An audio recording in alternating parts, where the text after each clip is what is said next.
Vincent Ferré, bonjour. Bonjour Julien. Alors Vincent Ferré, est-ce que je peux le dire, le spécialiste français de Tolkien ou est-ce que c'est trop ? Il n'y a pas de compétition, on est un groupe, mais c'est souvent moi qu'on invite. D'accord. En tout cas, c'est quelqu'un qui a énormément travaillé sur Tolkien. Il me disait tout à l'heure que je ne sais pas si on peut le dire, que c'est toi qui a traduit en français le premier film du Seigneur des Anneaux. Avec Déborah Perret en 2001, oui, j'ai participé au doublage. Ouais, d'accord, donc entre autres. Voilà. Et donc professeur à la fac, t'es professeur à la fac de droit, Sorbonne Nouvelle. De littérature comparée. C'est ça, littérature comparée à la Sorbonne Nouvelle. D'accord. Et je me suis occupé des livres de Tolkien pendant 20 ans pour les éditions Bourgois. Voilà. Et tu as traduit aussi Ouais, j'ai Tolkien. traduit, j'ai supervisé, pendant une vingtaine d'années. Donc on a vraiment la chance d'avoir avec nous quelqu'un qui est en France le plus grand spécialiste de Tolkien.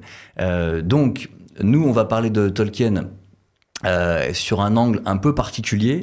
On va pas parler de tous les aspects de Tolkien. Tolkien c'est un auteur, c'est tellement riche qu'on pourrait suivre plein de pistes et y passer des jours et des jours. Nous on va explorer une piste en particulier. C'est un peu les conceptions politique qu'on peut avoir de Tolkien. Est-ce que Tolkien, lui, il avait des idées politiques qu'il a essayé de faire passer dans ses livres, et notamment dans Le Seigneur des Anneaux et l'accroche que j'ai choisie, c'est que très récemment, et on va l'écouter, il y a Elon Musk, le fameux Elon Musk, que nous, on suit beaucoup dans ce stream, qui a décidé de parler de Tolkien dans un podcast de Joe Rogan.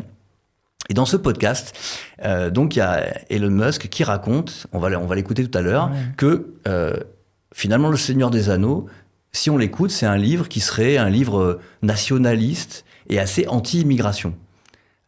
Tu vas m'expliquer évidemment, Vincent, ce que tu en penses, mais moi c'est ce qui m'a mis la puce à l'oreille. Je me suis dit tiens, est-ce que Tolkien, vraiment, c'est quelqu'un qui avait ces idées-là, ou est-ce qu'en fait, c'est une récupération complète de la part de Elon Musk ? Donc, ne déflore pas le sujet pour l'instant.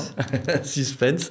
Mais avant de montrer Elon Musk, pour s'installer tranquille, là, on est déjà presque 200 ensemble, donc bienvenue aux nouveaux. Je pense qu'il y a beaucoup de nouveaux, et il y a notamment des gens qui viennent de l'association Tolkien Deal. Qui travaille depuis une vingtaine d'années à faire connaître l'œuvre de Tolkien, enfin de J.R.R. et Christopher Tolkien en France, et qui fait un travail formidable. On collabore depuis vraiment longtemps et c'est toujours un grand plaisir. Voilà, et merci Tolkien... à eux. Vas-y. Non, merci à eux d'être là. Tolkien Deal, en fait, moi je les connaissais pas, mais c'est toi qui m'as dit, tu devrais contacter les gens de Tolkien Deal, donc de cette association qui connaissent très bien Le Seigneur des Anneaux notamment. Et du coup, je me suis dit, c'est une bonne idée, je les ai contactés, ils ont été super sympas. Et d'ailleurs, une partie des questions que je vais te poser ce soir viennent de Tolkien Deal, parce qu'ils connaissaient bien mieux que moi l'œuvre de Tolkien. Moi, je précise, je suis pas du tout un spécialiste de Tolkien, je suis journaliste, et donc je connais mieux Elon Musk que Tolkien, pour le coup. Mais du coup, je vais poser des questions qui vont paraître très basiques, questions néophytes. On est là pour ça, on n'est pas entre spécialistes de Tolkien. Voilà. J'en profite pour dire qu'on dit Tolkien, ou Tolkien, ou Tolkien, ou Tolkien, comme on veut. On a le droit. On a le droit. Ah oui, parce que la polémique, c'est ce qu'il faut dire Tolkien. Des fois, je me fais reprendre, mais la famille de J.R.R. Tolkien qui vit en France, la famille de Christopher Tolkien, dit Tolkien, donc je fais comme eux. D'accord. Moi, j'ai toujours dit Tolkien, je ne m'étais pas trop posé la question, donc tant mieux. Et alors, pour expliquer comment ça va se passer, on a déjà fait une interview en studio, et du coup, j'ai pris le retour de la communauté pour savoir qu'est-ce qu'ils avaient aimé ou qu'est-ce qu'ils n'avaient pas aimé dans l'interview.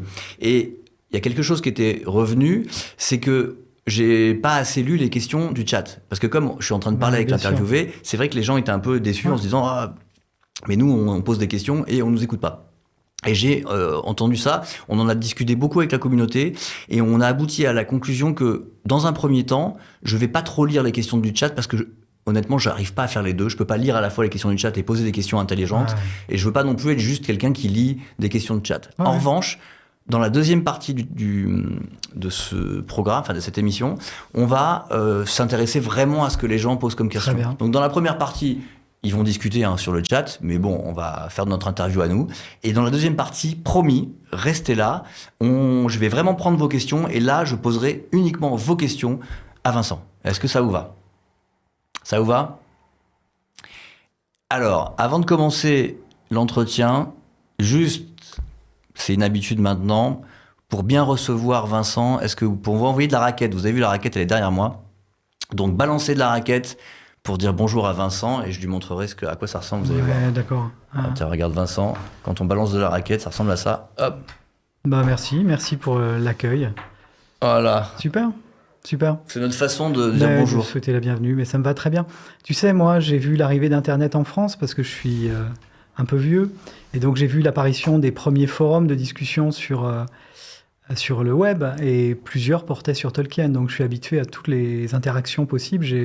Je lis encore les forums de discussion sur Tolkien pour me tenir informé de ce que les lecteurs et les lectrices veulent. Donc, ça me va très bien comme format. Ouais, et puis tu sais ce que c'est qu'une communauté. Parce que c'est vrai que quand on parle avec un chercheur ou quand on parle avec, je sais pas, un journaliste, il y a pas l'idée de parler à une communauté, ça leur parle pas. On parle au plus grand nombre, à ses confrères. Et toi, l'idée de communauté, ça te parle. C'est pas seulement parce que c'est la communauté de l'anneau, quoi. Non, mais surtout en France où on a la chance d'avoir vraiment des gens qui s'intéressent à Tolkien depuis longtemps, qui publient des articles en ligne depuis les années 2000, qui apportent vraiment à la connaissance de l'œuvre. Et c'est aussi pour ça qu'il ne se produit pas en France ce qui se produit en Italie, par exemple, une récupération politique par un bord politique de manière assez exclusive. En France, il y a une pluralité de lecture parce que c'est une communauté très inclusive et avec des gens de différents bords politiques et différentes lectures et tout le monde travaille bien ensemble. C'est hyper agréable. Il y a quand même des tentatives de récupération politique, on va en parler, mais peut-être moins que dans certains pays, peut-être effectivement. Avant d'attaquer sur le côté politique de Tolkien, parce que ça va être notre sujet aujourd'hui, je voulais juste que tu me dises, toi, tu étais un spécialiste de Proust, de Marcel Proust. Mais qu'est-ce qui s'est passé pour qu'à un moment tu te dises, bah, c'est bien Proust, mais j'ai envie de m'intéresser à Tolkien aussi. Surtout, aujourd'hui, ça paraît normal, parce que il est considéré comme un auteur majeur, même en France. Mais à l'époque, quand toi, tu t'y intéressais, est-ce que c'était le cas ? Non, mais en fait, j'ai toujours aimé les récits arthuriens et Proust. Et en fait, le point commun entre, on va dire, Tolkien et Proust, c'est l'émotion. C'est-à-dire que les gens qui ont lu Le Seigneur des Anneaux racontent, tous et toutes, le choc énorme que ça a été. Et je suis sûr que là, c'est en train de s'agiter dans la communauté parce qu'il y a beaucoup de témoignages. Moi, quand je vais dans des festivals, quand je vais dans des rencontres, des signatures, des débats, je passe mon temps à écouter les lecteurs et les lectrices raconter leur Tolkien, leur rapport à Tolkien et comment Tolkien les a aidés à vivre, à profiter de la vie ou à surmonter des épreuves. Et je pourrais donner tout à l'heure dans le chat les références d'une conférence d'une pédopsychiatre, Nicole Gaidney, qui a étudié les émotions qu'on ressent quand on lit Le Seigneur des Anneaux. C'est très impressionnant comme démonstration parce que ça démontre bien le mécanisme et ça explique pourquoi Tolkien fait un tel effet et pourquoi autant de gens ont envie de récupérer Tolkien. Et le point commun avec Proust, c'est pareil. C'est l'émotion. C'est l'émotion, en fait. C'est des auteurs qui créent de l'émotion. Je pense que ça parle à tout le monde. Moi, pour le coup, j'avais lu, je suis pas du tout un spécialiste, mais j'avais lu Bilbo le Hobbit, et encore aujourd'hui, je l'ai lu très jeune, et je me en rappelle encore. Ça m'avait vraiment marqué. C'est des livres qui m'ont marqué. Après, j'avoue que moi, sur Le Seigneur des Anneaux, j'ai vu les films, et là, j'imagine que c'est pas du tout la même affaire, quoi. Non, mais on peut pas tout lire. Mais Le Seigneur des Anneaux en livre est bien plus complexe, on peut s'y attendre, bien plus nuancé. Jackson a fait une interprétation, c'est vraiment un grand réalisateur, et les films sont très réussis. Mais c'est une interprétation parmi d'autres, on va en parler, une interprétation qui se prête davantage à la récupération. Et à la récupération politique, d'accord. Paul, alors je vous rappelle que là on est en studio, donc d'habitude je stream de chez moi, mais là pour le coup je suis vraiment en studio, et j'ai la chance de bosser avec un super réal qui s'appelle Paul, et qui est avec nous, donc vous allez m'entendre mentionner Paul, parce que c'est Paul qui va envoyer les images dont on peut avoir besoin. Et Paul, j'aurais besoin de toi. Le cadre côté invité, pareil, je trouve Vincent très beau cadre. Est-ce que ça te dérangerait de changer le cadre pour qu'il ait un regard un peu plus avec de l'air devant lui ? C'est jouable ou pas ? Et si tu dois venir, viens, il n'y a pas de souci, on est entre nous, on démarre le stream tranquille. Voilà, donc Paul débarque, donc ça va prendre 2 secondes pour régler ça. Voilà. Merci beaucoup, Paul. Alors, Paul, pour ceux qui étaient là au premier stream, c'est celui qui déteste les bruits de bouche. Donc j'avais amené des Pringles, mais Paul, ça le fait rugir quand on mange des Pringles. On va bien se tenir. On va bien se tenir. T'as pas besoin de... Je les ai mis là. C'est très tentant, mais je vais attendre la fin de l'émission. Tu vas attendre la fin de l'émission pour faire ça. Alors... Donc, comme je le disais, on va commencer par discuter entre nous. Ensuite, on prendra vos questions avec plaisir. Je vois bien que vous êtes nombreux. Et donc, d'ailleurs, tout le monde applaudit Paul pour dire qu'il déteste aussi les bruits de bouche. Tu vois, c'est... Courage à Paul. Non, mais vous inquiétez pas, on va pas les manger, les Pringles. On respecte Paul. On respecte Paul. Alors, Paul, est-ce que tu pourrais nous mettre, du coup, le petit son d'Elon Musk, parce que donc mon idée de travailler sur Tolkien, honnêtement, ça a été vraiment que j'ai entendu Elon Musk dans une vidéo de Joe Rogan. Joe Rogan, je sais pas si tu connais, c'est un influenceur d'extrême droite / complotiste, mais pas tant d'extrême droite que ça. Enfin, il est complexe. They're like hobbits, frankly. So it's in fact, J.R.R. Tolkien based the hobbits on people he knew in small town England, because they were just like lovely people who liked to, smoke their pipe and have nice meals, and everything's pleasant. The hobbits in the Shire. Now the Shire, he was talking about, places like Hertfordshire, like the Shire is around in the Greater London area, Oxfordshire type of thing,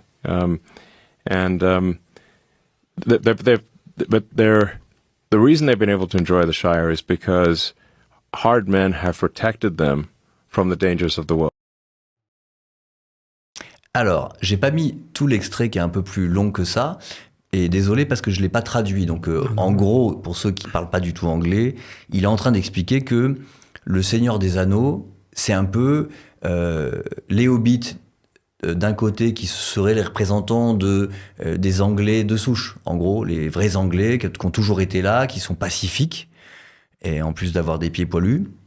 Et de l'autre côté, ils sont assiégés par des hordes de gens, alors parfois qui viennent du sud d'ailleurs, de la terre du milieu, enfin au sud si j'ai bien compris, et donc ou du Mordor, et qui sont en général des orques, des Uruk-hai, des gens basanés quoi. Donc en gros l'idée c'est que le Seigneur des Anneaux serait finalement une vision nationaliste où il y avait les pauvres Anglais de souche qui se font envahir par des Uruk-hai venus du sud, quoi. Donc forcément, pour les gens d'extrême droite, en tout cas pour Elon Musk, c'est le signe que Tolkien avait cette vision du monde, et c'est comme ça qu'il le présente. Alors, quand tu réagis à ça, toi qui es spécialiste de Tolkien, qu'est-ce que tu dis ?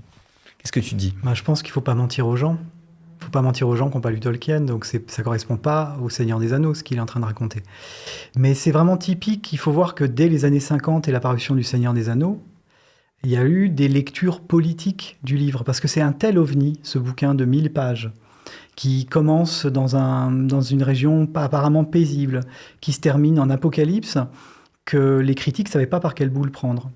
Et on était 10 ans après la fin de la Seconde Guerre mondiale. Donc, il y a eu des rapprochements avec la Seconde Guerre mondiale, l'anneau comme bombe atomique, le méchant est à l'Est, donc c'est soit Hitler, soit Staline, et voilà. Et puis, 10 ans après, succès sur les campus américains, lecture complètement opposée, valorisation dans Le Seigneur des Anneaux, de l'amitié entre les peuples, de l'éloge de la nature, et la contre-culture américaine, elle a érigé Tolkien comme phénomène de société. Les musiciens s'y sont intéressés. Tu sais, je parle des États-Unis, mais en Angleterre, les Beatles devaient jouer dans une adaptation cinématographique. Tolkien. Ouais, de Seigneur des Anneaux. Ouais, absolument, les rôles étaient un peu distribués.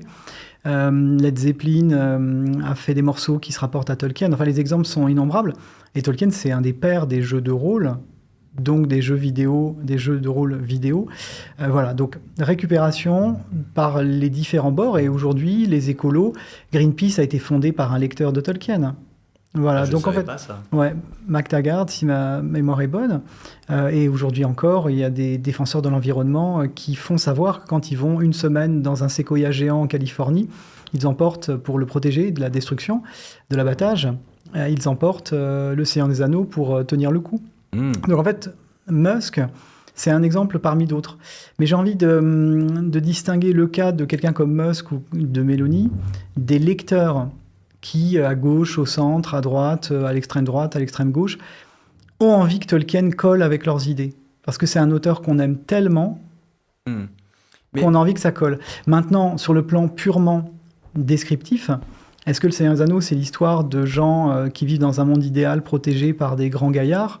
Non. Parce qu'on pourrait se dire, quand on ne connaît pas tellement, en gros, effectivement, ça part dans la comté. Ouais. La comté, c'est donc les hobbits. Les hobbits. Alors, je pense que dans l'idée même d'Elon Musk, c'est un peu des demeurés, quoi. Et que l'idée, c'est que les Anglais de base sont un peu des gentils demeurés et que, bon, ils se retrouvent face à des gens qui les envahissent, ils savent pas trop quoi faire et là, il faut des hommes forts pour les défendre. C'est pas ça l'histoire. Et je pense que Elon Musk se voit comme l'homme fort qui va les défendre. Je m'en doute. Comment ça, c'est pas ça l'histoire? Parce que du coup, au final, c'est quand même des gentils hobbits qui se font envahir, non? Ça, c'est... Et Aragorn qui les défend, non? Non, c'est pas comme ça que ça se passe du tout. Les gentils hobbits, bon déjà, pourquoi est-ce que les hobbits font 1 mètre de haut? Tolkien a expliqué que dans son univers, il n'y a pas de race, il y a des peuples. Et que chaque peuple incarne des facettes de l'humanité. Et si les hobbits font 1 mètre de haut, c'est parce ils ont un esprit de clocher.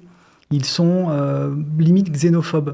Ils détestent le hobbit du village d'à côté. Ils sont bas de plafond, en fait, pour le dire entre nous, puisqu'on est sur Twitch. Donc là, il a raison, Elon Musk. Alors, ouais, s'il veut, mais c'est pas sur ça qu'il met l'accent, c'est sur le côté monde rural idéal. Il dit, il a écrit les hobbits à partir de gens qu'il connaissait dans le comté d'Oxford, etc. Il y a une idéalisation du monde des hobbits chez Musk comme chez Meloni qui ne correspond pas à la réalité. Le monde des hobbits, c'est un monde étriqué, qui est menacé comme toute la Terre du Milieu, pas plus que le reste de la Terre du Milieu. Ah, mais tu veux dire qu'en fait, eux partent du principe que c'est une sorte de monde paisible et idéal. Sympa où ils sont gentils, alors qu'en fait, le Hobbit, comme le décrit Tolkien, c'est pas forcément l'archétype du gentil. Non. Mélanie, par exemple, passe son temps à valoriser le rapport des Hobbits à la nature, les gens simples, etc. Mais les Hobbits sont un peu, problématiques dans leur rapport aux autres et dans leur relation au monde. Justement. Pourquoi ? Parce qu'ils sont intolérants, ils critiquent en permanence le voisin, ils ne croient pas que le monde extérieur soit important. Donc l'histoire du Seigneur des Anneaux, c'est l'histoire d'un hobbit atypique qui part à l'aventure avec 3 amis parce qu'il sait que s'il reste là où il est, rien ne le protégera de l'arrivée d'envoyés du Seigneur des Anneaux, mais rien ne le protégera lui, rien ne protégera les royaumes voisins, ni aucun être vivant en Terre du Milieu. Donc l'idée qu'une frontière pourrait être gardée par des soldats qui protégeraient un peuple naïf ou vulnérable d'une attaque extérieure, c'est un contresens complet sur le Seigneur des Anneaux. Le Seigneur des Anneaux, tu as vu les films, c'est l'histoire d'un groupe dans lequel les gens appartiennent à des peuples différents et ils se regardent en chien de faïence, le nain et l'elfe. Ils peuvent pas s'encadrer au début. Ils se battent pour des raisons, pour des raisons historiques. historiques. C'est quoi le nain ? Gimli. Et ils se découvrent bien plus de points communs que de différences. Donc tu veux dire que c'est le contraire en fait. Lui, il le présente comme des peuples qui sont des peuples ennemis, irréconciliables. Et lui, et toi tu dis qu'en fait c'est plutôt l'histoire de gens qui se regroupent. Mais après, si je te suis, ok, c'est des gens qui se regroupent pour affronter finalement les méchants. Mais ce que dit, finalement ça pourrait aller dans la vision de Musk. Il dit, c'est des occidentaux quelque part qui se regroupent ensemble pour se battre contre les gens du sud. Parce que comment ils s'appellent les gens qui arrivent, ceux qui arrivent sur des éléphants venus du sud, les Arakim, il y a en fait les Sudrons, ils viennent du sud. Ouais, ils viennent du sud. Et ils sont sur des éléphants. Mais tu sais, le Seigneur des Anneaux, c'est une histoire qui se passe sur quelques années du 3e âge du monde inventé par Tolkien. Et Tolkien a inventé non seulement la géographie et une 50aine de langues, dont une dizaine à un degré vraiment très poussé, mais il a inventé une histoire qui s'étend sur des milliers d'années. Et la plupart pendant la plus grande durée de cette histoire, l'ennemi, il est au nord. Il n'est pas au sud. Il n'est pas sur des éléphants et il n'a pas la peau basanée. Il est au nord. Le Seigneur des Anneaux, il y a le maître du Seigneur des Anneaux. C'est-à-dire que le Seigneur des Anneaux qu'on voit jamais, c'est le méchant, c'est Sauron dans le Seigneur des Anneaux. Il est au nord. C'est pas au sud, le Mordor. Le Mordor, c'est à l'est. À l'est. Et sauf que avant le 3e âge, et là les lecteurs de Tolkien sont en train de rigoler parce que j'essaie de simplifier un truc qui n'est pas simple du tout. Il y a 2 autres âges. Il y a 2 autres âges au cours desquels l'affrontement se fait non pas contre Sauron, mais contre un dieu mauvais qui est son maître, Morgoth, Melkor, dont la forteresse est au nord. Là, on a la carte. Il y a Paul qui est sympa qui nous a mis la carte. Et du coup, le Ford Waith en haut, c'est ça. C'est encore plus au nord. Parce qu'en fait, la géographie a été complètement modelée. Mais en tout cas, l'ennemi vient du nord pendant la plus grande partie de l'histoire de la Terre du Milieu. D'accord. Donc, il ne faut pas se tromper. Il ne faut pas se tromper sur ce qu'on dit, les informations, les simplifications.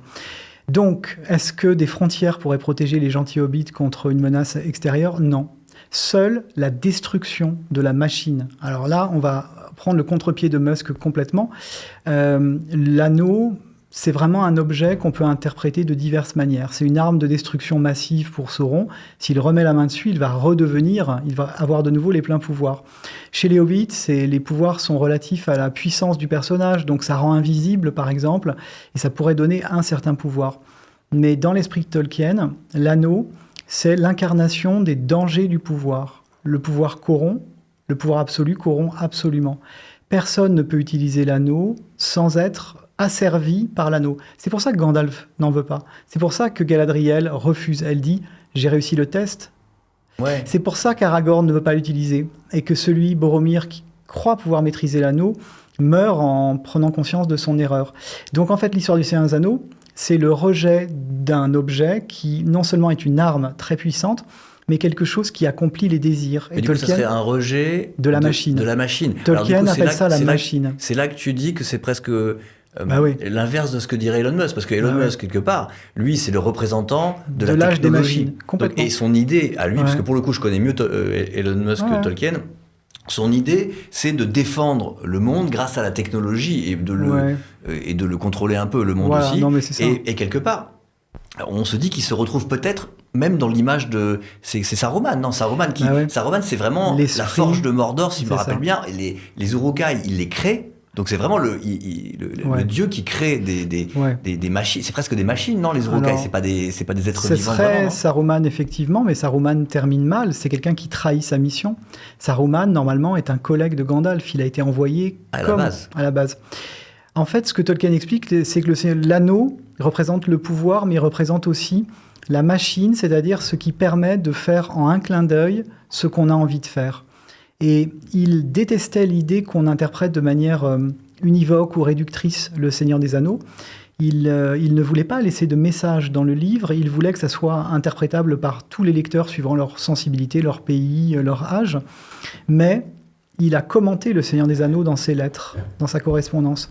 Et dans sa correspondance... Sa correspondance à qui? Alors, il écrit à des amis, à des éditeurs, à son fils, sur des décennies. Ça a été publié en français.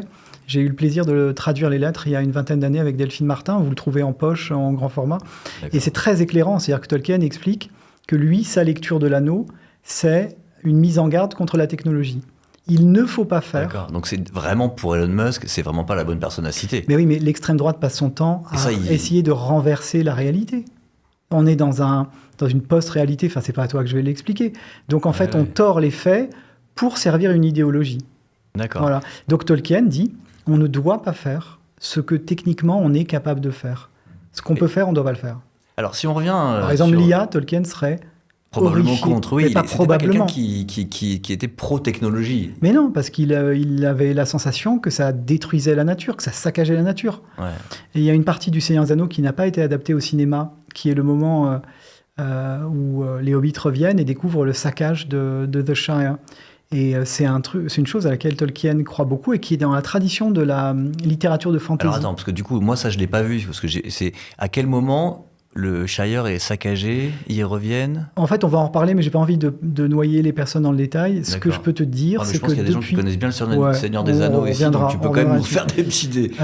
En fait, ce qui se passe par exemple, c'est qu'on peut retenir que quel que soit l'auteur de fantasy, il y a une réflexion sur la technique, la technologie et le rapport à la nature depuis le 19e siècle.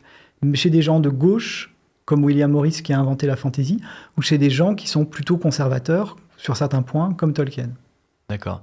Donc tous ont un rapport à la technologie. Et à la nature. Dans l'ensemble, c'est soit des gens qui vont être très pro-technologie en pensant que ça va sauver le monde? Non, la fantasy, elle est technocritique. Ah ouais, toujours. C'est ce que William Blanc défend comme idée, un copain historien qui a écrit Winter is Coming. Et je suis pas un spécialiste de fantasy. Moi, je t'ai dit, je travaille sur la littérature canonique et sur Tolkien. Mais ce que j'ai lu en fantasy me laisse penser que la réponse est plutôt non. D'accord, c'est plutôt des gens... Parce qu'au premier abord, on pourrait se dire que c'est des gens qui s'intéressent vachement à la tech, qui sont très tech, et en fait, pas tant que ça. Et juste pour revenir à ce que pensait vraiment Tolkien. Voilà. En fait, Tolkien, c'est quelqu'un qui, déjà, a fait la guerre, non? Ou il a fait la guerre de 14. Donc ça a forcément... influencer ses idées. Ouais. Et donc, qu'est-ce qu'il en a retenu de la guerre de 14 et qu'est-ce qu'il a fait pendant la guerre de 14? Alors, en fait, je vais d'abord te faire une réponse qui est une mise en garde. On ne peut pas expliquer une œuvre littéraire par la vie de l'écrivain. Ça, il y a des études depuis des décennies en théorie de la littérature. Donc, il faut être vraiment très, très attentif à ça. Mais évidemment que les écrits sont influencés par l'expérience. D'accord? Il ne faut pas que je sois trop simpliste là-dessus. Et Tolkien a parlé de son expérience de la Première Guerre mondiale dans une préface en 66, donc 10 ans après la sortie du Seigneur des Anneaux, quand il s'est aperçu que trop de lecteurs faisaient l'analogie entre le Seigneur des Anneaux et la Seconde Guerre mondiale, donc l'anneau, la bombe atomique, etc. Et lui a écrit une préface pour expliquer Et les forces du mal et du bien, on sent que... Alors, on va en reparler, mais chez Jackson, il y a les forces du mal et du bien. Chez Tolkien, c'est beaucoup plus nuancé que ça. D'accord.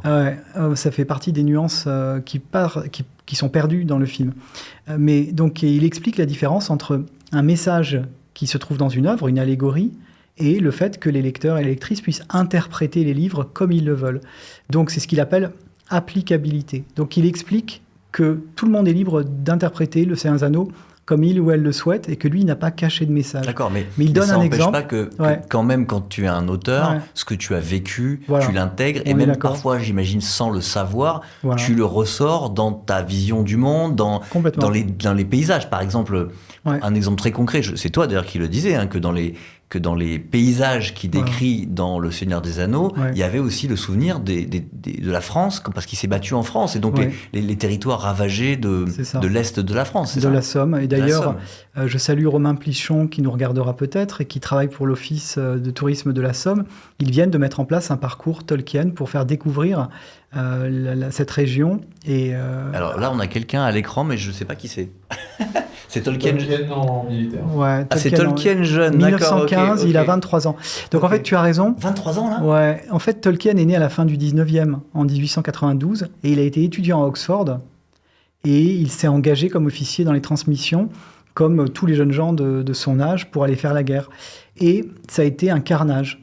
C'est-à-dire qu'une grande partie de sa promotion est morte, ses amis, etc. Et lui a survécu aux tranchées parce qu'il est tombé gravement malade. Il a attrapé une maladie dans les tranchées, la fièvre des tranchées, qui a fait qu'il a dû être rapatrié, et ça l'a sauvé, vraiment. Et ce qu'il en a gardé, c'est l'envie de témoigner des horreurs de la guerre, mais d'une manière qui ne soit pas réaliste. Et il a eu l'idée d'emprunter des modèles à la littérature médiévale, parce qu'il était spécialiste de littérature médiévale à l'époque. Il est devenu professeur à Oxford de littérature et langue médiévale, un des plus grands de son temps et un des plus grands du XXe siècle. C'était un érudit, hein. C'était un petit peu comme Umberto Eco. C'est quelqu'un qui a profondément marqué les études en littérature et en langue de son époque. Bon, sa conférence sur Beowulf, et je dis ça parce que ça va être une partie de ma réponse. Et donc, après la guerre, il s'est rétabli et il a commencé à enseigner. Et ce qu'on sait, alors là, moi je n'ai pas expliqué avec la biographie une œuvre, mais ce qu'on sait, c'est que Tolkien faisait une lecture des œuvres dont il était spécialiste, assez particulière, anti-militariste, et anti-chef. C'est-à-dire qu'en fait, c'est quand même un gros problème pour l'extrême droite, qui veut promouvoir Tolkien comme défenseur de l'Europe, de l'Occident. En réalité, on a un écrivain qui, lorsqu'il parle de la littérature médiévale, met en garde contre les dérives des chefs, valorise la vie humaine. Oui, mais il parle que de rois, parce que même, effectivement, des chefs, il y a des rois qui sont des rois mauvais, mais il y a aussi Aragorn, par exemple, c'est parce qu'il a le dos. Ok, c'est un héros, et il fait plein de choses extraordinaires, mais à la base, il est de sang divin, et c'est lui qui est censé... Pas divin, mais royal. Royal, oui, parce qu'il n'y a pas de lien avec la divinité dans sa... Pas lointainement dans sa généalogie. Mais en fait, ce qui se passe, c'est que là, tu me cites le contre-exemple du Seigneur des Anneaux. Tu me cites le contre-exemple, tu me cites non pas celui qui est l'héritier naturel, direct des rois en place, mais quelqu'un qui connaît une vie humble pendant l'essentiel de sa vie. Oui, mais qui finalement va finir par diriger... alors je sais plus, c'est pas la Terre du Milieu complète. C'est le Gondor. Le Gondor, il va finir par diriger le Gondor. Mais pourquoi ? On aurait pu faire une élection. Eh bien en fait, il y a une élection. Il y a une élection. C'est-à-dire qu'en fait, je vais essayer de suivre le fil directeur. Tolkien est prof de littérature médiévale, et il rend hommage dans ses livres à la littérature médiévale. Donc oui, il y a des chevaliers, oui, il y a des rois, oui, il y a des magiciens, il y a des peuples qui viennent d'une tradition médiévale qu'il connaît par cœur. On retrouve des traits. Mais dans Le Seigneur des Anneaux, comme dans les textes universitaires de Tolkien, tu as une critique du pouvoir et tu as une critique du roi qui ne se soucie pas de la communauté. Dans l'esprit de Tolkien, et c'est comme ça qu'il évalue Beowulf, qui est un héros, pour le coup, un héros d'une épopée qui sert vraiment de référence aux Anglais, un peu comme la chanson de Roland pour nous. Il critique Beowulf parce qu'il est soumis à l'orgueil et qu'il fait un peu comme Boromir, il veut montrer qu'il est plus fort que les autres. Et Tolkien a pris un peu le contre-pied de ses contemporains en détruisant la mythologie du chef qui mène ses troupes à la bataille. En fait, ce qui te trompe, c'est Peter Jackson. Chez Peter Jackson, tu as une exaltation de la guerre, de la bataille, les Rohirrim sont c'est pas tant que ça dans les livres. Mais c'est vrai que chez Peter Jackson, il y a une vision très binaire du monde avec les gentils, les méchants. Voilà, mais il le dit. Alors on voit bien que les hobbits, par exemple, bon, ils picolent beaucoup, ils sont pas si simples, ils ont peur de tout, on dirait pas xénophobes, mais ils ont peur des autres. Bon, mais dans l'ensemble, il y a quand même les gentils et les méchants, et puis c'est très très binaire, quoi. Ouais, et il le revendique, Jackson, mais ça, c'est sa vision de cinéaste, et c'est une erreur. Chez Tolkien, des personnages passent leur temps à passer d'un spectre à un autre. Le bien et le mal sont des points de repère. Si, on a ça. Remarque, on a ça quand même dans Peter Jackson, je pense, avec ne serait-ce que le personnage de Gollum, qui était quelqu'un de gentil, qui ensuite devient fasciné par cet anneau, ou même Frodon, qui passe son temps à se débattre entre... Mais ce que je veux dire, c'est que quand les Rohirrim chargent avec la lumière et qu'ils attaquent les armées du Mordor dans le Retour du Roi, tu as vraiment une opposition entre la lumière et l'obscurité, le bien et le mal, et ça n'existe pas. Qui est chez Tolkien, mais beaucoup plus nuancé. Et je vais te prendre un exemple. L'un des chefs des Rohirrim, croyant que son roi est mort, que sa sœur a été tuée au combat, est pris d'une folie guerrière et d'une frénésie. Il devient littéralement fou et il s'enfonce dans l'armée ennemie et il manque d'être tué. C'est une mise en garde parmi d'autres que tu trouves dans le roman contre l'usage excessif de la force. C'est cohérent avec la qui dit là, moi je trouve pas que le film soit binaire et caricatural, je pense qu'au contraire il rend vivant le livre. Voilà, alors moi en fait je vais tout de suite donner raison à ce genre de réaction, parce que mes réserves sont sur l'interprétation du roman, mais pas sur la qualité des films de Jackson. C'est un grand cinéaste et ce sont des films importants. Donc la personne qui a réagi a raison dans l'ensemble. Je prenais l'exemple du bien et du mal. On dit que Tolkien est manichéen, si on se réfère à Peter Jackson, qui dit que lui, le bien et le mal s'opposent de manière très nette, comme si c'était Star Wars en fait. Mais Tolkien, c'est pas Star Wars. Ouais. Alors, si on reprend la personnalité de Tolkien, j'ai bien compris qu'on pouvait pas analyser une œuvre en fonction de la personnalité de l'auteur et de ce qu'il a vécu. Mais bon, en gros, est-ce qu'on peut dire que Tolkien, à la base, c'est plutôt quelqu'un un militant, pas militant d'ailleurs, mais il a une vision anti-militariste, anti-technologie, et son premier message, il est sur le côté la paix et la communauté entre les gens. S'il y a un message, c'est peut-être ou l'écologie. L'écologie, c'est très important. Ça va être très difficile de résumer parce que Tolkien est quelqu'un qui ne rentre dans aucune case. J'en discutais avec un professeur d'histoire à Oxford qui m'expliquait que pour quelqu'un qui a perdu son père quand il avait 3 ans de maladie, sa mère quand il avait 12 ans de maladie, une grande partie de ses amis au combat, qui a survécu à la Première Guerre mondiale, il est stupéfiant que Tolkien n'ait pas été traumatisé par ces expériences. Et Tolkien échappe complètement à cette trajectoire toute tracée. Il fonde une famille, il trouve un poste, il s'insère, il a un groupe d'amis qui le retrouvent au pub pour leur lire des extraits du Seigneur des Anneaux. Il est absolument inclassable et il en joue dans sa correspondance. Quand il écrit à des lecteurs, il va dire par exemple « Je suis anarchiste et monarchiste anticonstitutionnel ». Bon, qu'est-ce que tu fais avec ça ? Quand il parle de la démocratie, il fait un excursus sur l'étymologie de la démocratie et il explique que c'était pas aussi simple que ce qu'on croit à Athènes et que les philosophes émettaient des critiques contre le pouvoir du peuple, qui d'ailleurs excluait les femmes et les étrangers. Oui, Tolkien, en fait, quand il parlait de la démocratie athénienne, parce qu'on a beaucoup dit que c'était son modèle, en gros, la démocratie athénienne. En fait, pas tellement, parce qu'il disait, il critiquait le fait que c'était basé sur l'esclavage et que ça excluait les femmes. Ça, voilà. Il disait.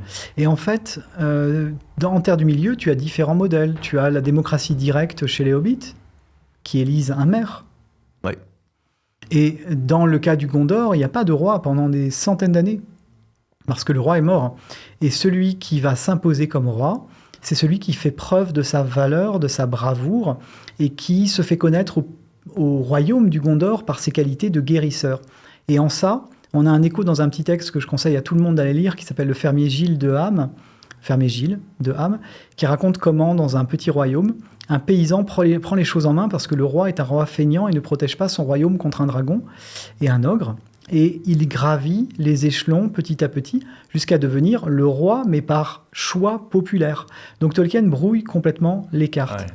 Alors, après, tu dis que Tolkien, par exemple, critiquait quelque part la démocratie athénienne, d'une part parce que c'est une démocratie qui marchait grâce aux esclaves, et donc l'essentiel de la population, en tout cas une partie de la population était exclue, et ensuite des femmes. Mais après, c'est vrai que moi, j'en ai parlé avec des femmes du Ouais. Seigneur des Anneaux. Ouais. Alors, je dis pas qu'il n'y a pas des femmes qui aiment le Seigneur des Anneaux. Évidemment que moi, j'ai plein d'amis qui adorent le Seigneur des Anneaux, c'est pas le problème. Mais qui disaient que les femmes étaient quand même largement Ouais. exclues du Seigneur des Anneaux. Alors, ça, Elle me donnait d'accord. cette anecdote, je sais pas si tu vas la confirmer, elle me l'a dit, je l'ai pas vérifié, mais que, en gros, pour vérifier si un film est sexiste ou pas, Ouais. tu regardes les dialogues des femmes Ouais. et le nombre de dialogues où des femmes ne parlent pas d'hommes. Mais Et donc, ça- en gros, elles parlent de choses qui sont ce qu'elles font elles, Tout à etc. Et il paraît que dans le Seigneur des Anneaux, il y a, je crois, 2 dialogues ou peut-être un seul Mais où certainement. vraiment des femmes parlent d'autre chose.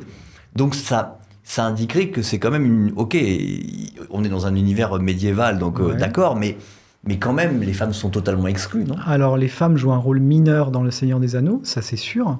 Et c'est pour ça que Jackson a rajouté des personnages féminins et des actions de personnages féminins dans ces 2 trilogies. Mais effectivement, le modèle est d'abord un modèle médiéval. Tu vois, dans la chanson de Roland, par exemple, il y a combien de femmes et elles servent à quoi, à part s'évanouir quand on leur apprend que leur amoureux est mort. Chez Chrétien de Troyes, sur lesquels j'ai un peu travaillé, la reine, elle se fait enlever et on lui court après dans Le Chevalier de la Charrette, tu vois. C'est pas le cas d'Érec et Enid, ni du Chevalier au Lion, mais la place des femmes dans la littérature médiévale est une place dont on retrouve l'image dans ce roman néo-médiéval qu'est Le Seigneur des Anneaux. Mais là encore, faut dézoomer. Tolkien a écrit toute sa vie un texte qui n'a jamais été publié, qui s'appelle le Silmarillion, que je t'ai apporté là. Voilà, hop. Et dans le Silmarillion, qui raconte la création du monde, l'apparition des dieux, des elfes, les combats entre les dieux et les peuples, eh bien, le plus grand héros, c'est une héroïne, Luthien. Donc, ok, si on prend le fermier Gilles de Ham, si on prend le Seigneur des Anneaux, les femmes jouent un rôle secondaire, c'est vrai. Mais si on prend l'œuvre dans son ensemble, Luthien est vraiment un personnage qui aimante tout l'imaginaire de Tolkien. Mais parce qu'après, on dit Tolkien, en gros, il reprend l'imaginaire médiéval, parce que lui, c'est là-dessus qu'il a travaillé, et donc dans le monde, dans les romans... Il n'y a pas de romans à l'époque, mais dans en gros, la littérature médiévale, effectivement, les femmes ont peu d'importance. Donc, certes. Bravo l'illustration. Pourquoi on a un chien et... C'est quoi ça? C'est une référence à la légende de Beren et Luthien, justement. C'est bien vu. Bravo pour l'illustration. Bravo, Paul. Mais alors, du coup, je la comprends pas, la référence. C'est quoi la référence? Explique-moi. Ah bah, en fait, moi, je veux bien commencer à raconter le Silmarillion, mais en fait, le personnage de chien... C'est dans le livre que tu m'as montré? Ouais, dans le Silmarillion. En fait, c'est une référence à contrairement au Seigneur des Anneaux, qui est une sorte de long récit de 1000 pages, le Silmarillion, tel qu'il a été publié par Christopher Tolkien et coécrit par Christopher Tolkien en 77 après la mort de son père, parce que son père lui a confié tous ses manuscrits, le Silmarillion est découpé en chapitres plus brefs, donc on passe d'un lieu à un autre, d'un personnage à un autre, et c'est un moment majeur. Le chien vient aider le personnage féminin. J'ai pas très bien vu à l'image, mais ça doit être Luthien. Ok.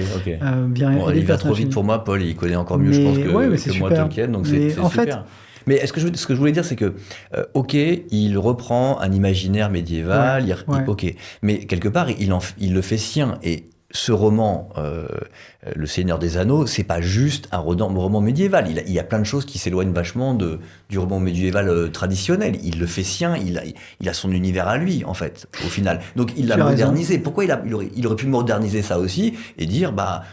Ok, je vais... Le culte du chef viril et la femme qui est en gros qui est un peu soumise, en tout cas qui a un rôle secondaire, bah moi je le remets en question parce que de toute façon c'est mon droit en tant qu'auteur. Ouais, bah il le fait sur les rois. C'est-à-dire qu'à part Aragorn dont on a parlé tout à l'heure, les personnages de chefs et de rois sont critiqués ou absents. Tu vois ? Mais quand tu parles de son rapport à la littérature médiévale, il faut bien imaginer que Tolkien passait son temps à écrire. Et des choses très différentes. Il y a le Silmarillion, mais par exemple, il a commencé à écrire un poème à partir du roi Arthur. Et il a écrit aussi dans les années 20, voyant que les nazis en Allemagne commençaient à récupérer un imaginaire nordique via les Nibelungen. Il a réécrit en anglais moderne l'histoire de Sigurd, qui a donné Siegfried du côté allemand, et c'était pour rendre accessible au grand public de son époque des légendes dont le public était coupé parce qu'il fallait être un érudit pour les connaître. Et sauf que ça, c'était vraiment en réaction contre le nazisme. Oui, parce que le nazisme, j'ai envie de te dire, lui, il reprend tout cet imaginaire nordique, parce qu'il a vraiment... On sent qu'il est inspiré par l'imaginaire... Tolkien, ça le rendait malade, il en parle dans ses lettres. Il explique que pendant la guerre qu'il a... Non seulement il critique Hitler pour ce qui se passe en Europe, mais il dit avoir détruit et perverti l'esprit nordique.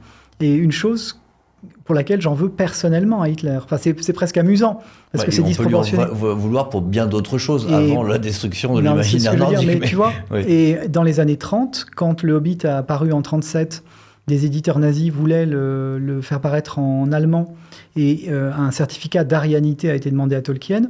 Il les a envoyés bouler en leur faisant un petit cours sur le terme arien, en leur disant qu'il ne savait pas de quoi il parlait, parce qu'il était spécialiste d'étymologie, entre autres. Donc ses positions sont claires, et c'est quelqu'un qui veut partager le savoir qu'il a sur la littérature médiévale avec le grand public. Et parfois, parfois, le Seigneur des Anneaux, il n'y a pas de femme. Dans le Silmarillion, c'est une femme, le personnage principal. Dans Sigurd et Gudrun, il y a des personnages féminins importants. Voilà, maintenant, moi, tu vois, Tolkien, c'est un auteur... J'aime voir à quel point Tolkien est aimé.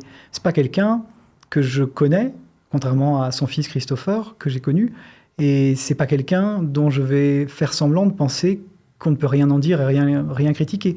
Tu vois, donc ok, il y a des personnages féminins en nombre trop limité, avec un rôle trop limité dans Le Seigneur des Anneaux. Ouais. Correct.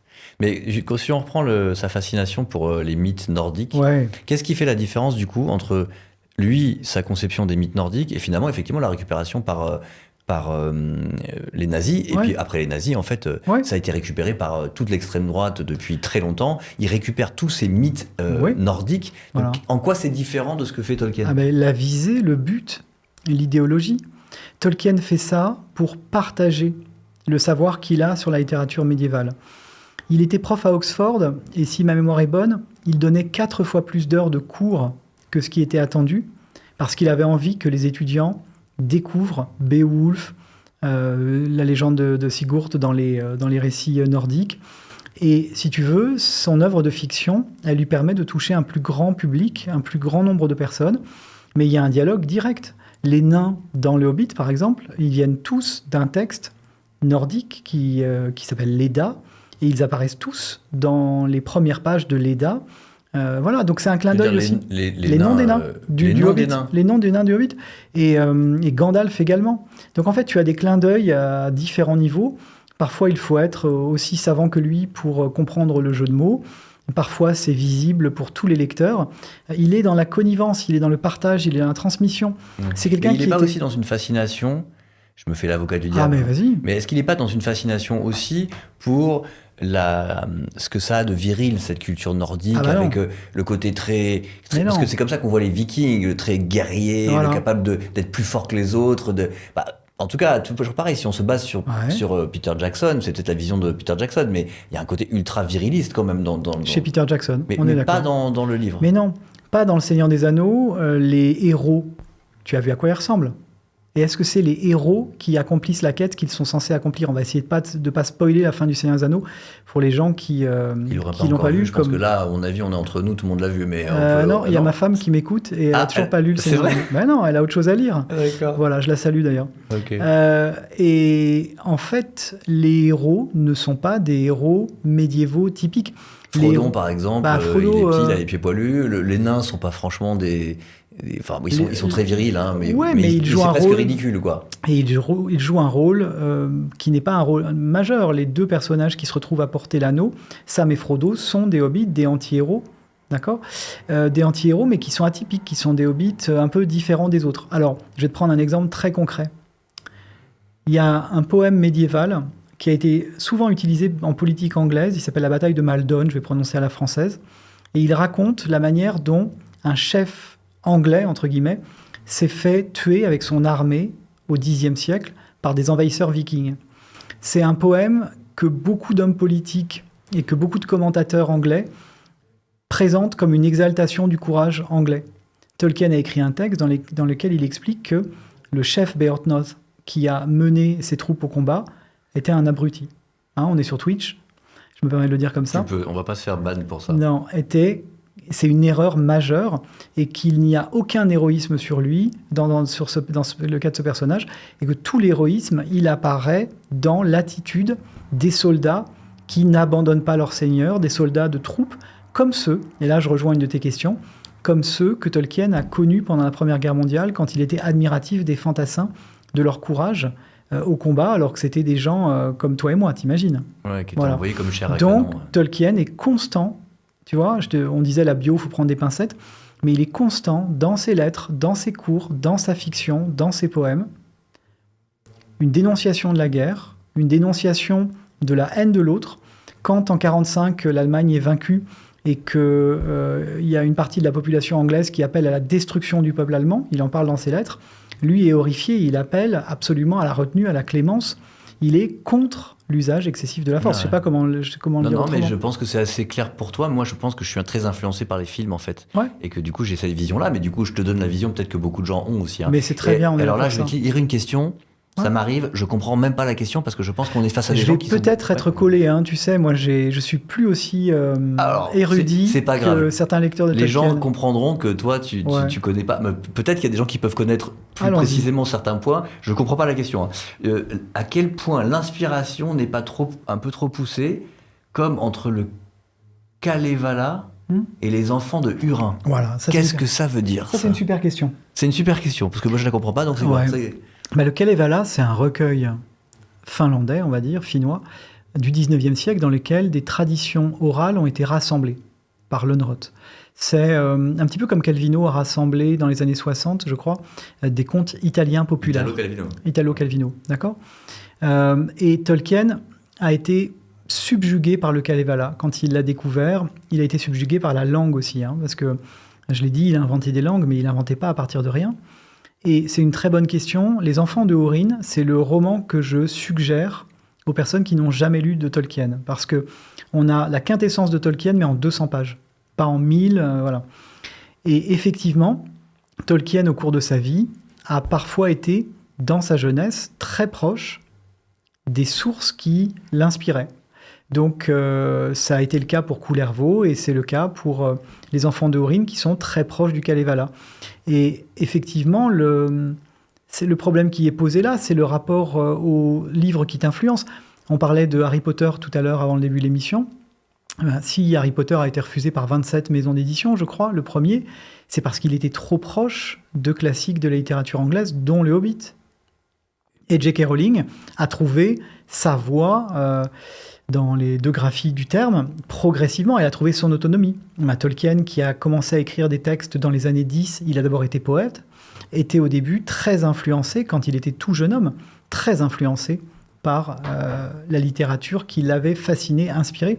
Et ensuite, il a réussi à s'en détacher et inventer son propre style. Voilà. Pour revenir vraiment au fond de la discussion, qui est pourquoi une partie de l'extrême droite américaine, mais partout dans le monde, récupère Tolkien en disant que Tolkien, et les livres de Tolkien, c'est vraiment la vision du monde que eux portent. Voilà. Si on prend par exemple, je sais pas, les elfes.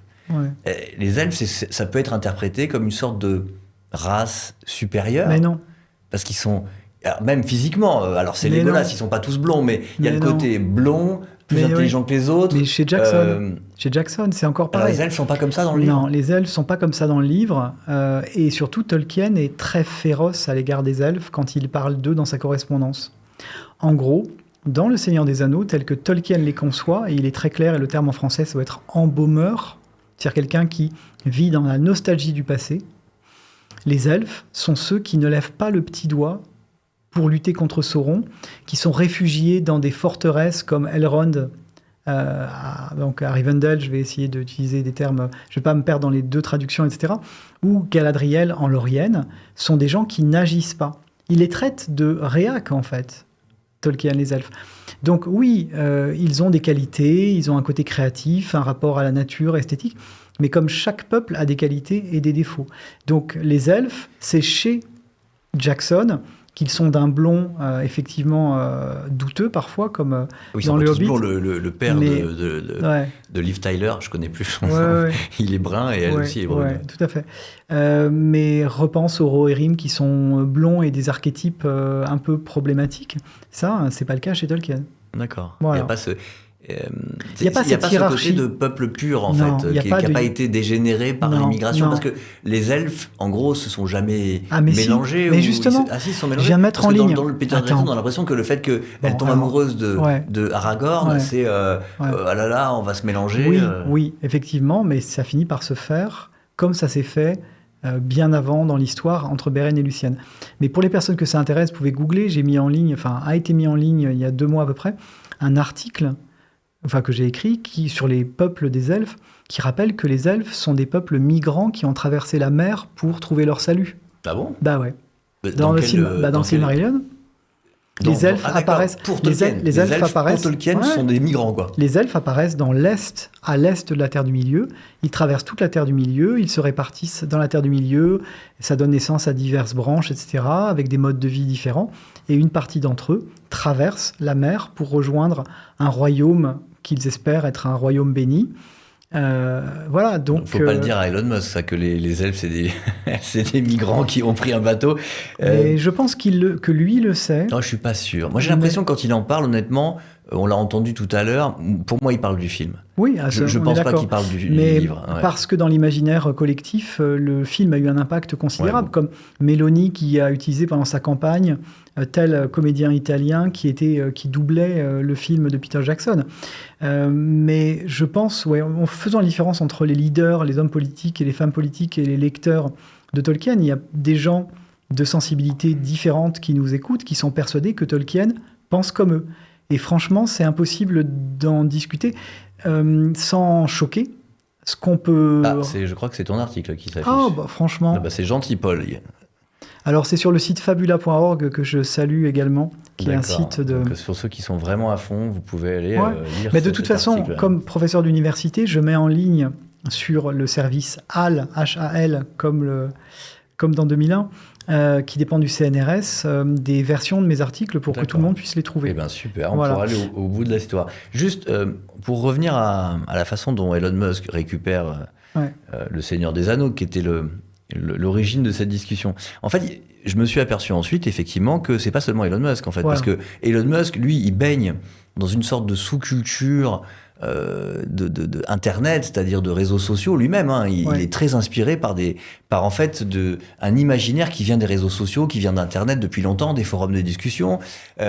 Et c'est loin d'être le seul à baigner là-dedans. Il y a une partie de l'extrême droite, alors je ne sais pas quelle partie précisément, mais qui, depuis très longtemps, réutilise le Seigneur des Anneaux, a des mèmes, donc des images virales qui réutilisent, et à tel point qu'on s'est aperçu aussi que même Meloni, Giorgia Meloni, donc en Italie, la première ministre, enfin la présidente du Conseil italien, c'est une énorme fan de Tolkien et d'Heroic Fantasy. Et je crois qu'on peut la voir. Elle a pris une photo d'elle sur un dragon, elle l'a postée sur les réseaux sociaux. Parce que c'est du marketing politique, tout ça. Tu peux revendiquer être super fan et pas vraiment être fan, mais savoir que c'est porteur. Et tu penses pas qu'elle est vraiment fan de Tolkien ? En fait, j'ai pas d'avis sur la question. Je vois juste qu'elle utilise Tolkien. Et ce qu'il faut bien comprendre, ce que tu dis me fait penser à Poutine. Je salue mes étudiants du master de Paris 3 Sorbonne Nouvelle avec qui je travaille sur la présence du Moyen-Âge aujourd'hui. Et Angelina Cheremata qui m'a donné les informations ou rappelé les informations qui suivent. En Russie, au moment de la guerre contre l'Ukraine, des intellectuels ont fui, dont Ekaterina Shulman, qui, dans ses discours, c'est une politologue et professeure spécialiste de sciences politiques. Elle utilise les références à Tolkien pour faire comprendre à quel point le régime de Poutine est un régime dangereux. Donc l'analogie. Donc c'est une Russe qui utilise Tolkien pour dire, en gros, c'est quelque part un antifasciste ou un antidictateur. Contre le totalitarisme, elle a complètement raison dans cette lecture. En fait, ça colle complètement avec le symbole de l'anneau. Et ce qui est frappant, c'est que Poutine joue lui aussi de cet imaginaire. On est en 2025, donc il y a 3 ans, à peu près à l'époque, en décembre, il a réuni des représentants politiques de l'ancienne URSS et il a distribué des anneaux.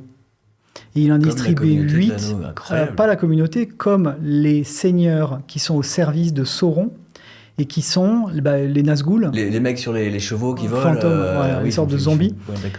Tu vois, et il en a distribué 8, il en a gardé 1, donc il y a un petit problème d'interprétation, mais ça c'est autre chose. Mais si tu veux, les tyrans revendiquent leur appartenance au Mordor. J'ai bien compris. Il y a Poutine il est arrivé à une sorte de réunion, conférence où il y avait en gros les anciens Paul va pays trouver du bloc peut-être l'article du Monde de 2022. Et il est arrivé avec des anneaux, ambiance, c'est moi Sauron et je vous file les anneaux. Il a joué sur cet imaginaire-là.